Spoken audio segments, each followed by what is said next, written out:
I'm standing next to the Infiniti EX Concept, and it's one of the few worldwide debuts at this auto show.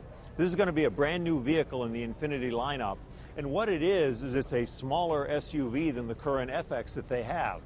But like the FX, it's built on a rear drive platform. Underneath, this car is similar to the G35 sedan and coupe. That means it's fine handling, it's going to have very good steering, it's going to have a lot of balance to it. Under the hood is the 3.5-liter V6, probably making about 290 horsepower in this application.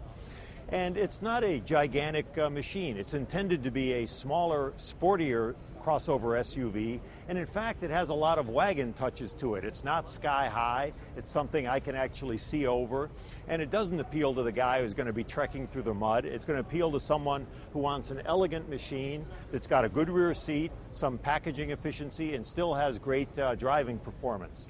Now this is a concept, and it's dressed up a little bit. The wheels and tires are a little bit big. The interior is dressed up. These door handles aren't going to make it into production. But the basic look of this car is very close to this. And when it goes into production later on this year, it's going to be called the EX35. Now it's got some nice touches to it. It's got this liquid crystal sunroof.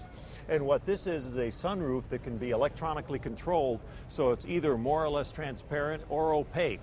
It's also got a lane departure system that is an advancement of the current lane departure warning system Infiniti has.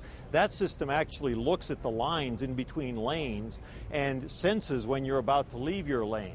Now the current system just kind of buzzes at you to get your attention when you're leaving the lane. This new system will actually steer the car back, not by changing the steering, but by pulsing the brakes on in the direction you want the car to turn. So it'll help keep you in that lane.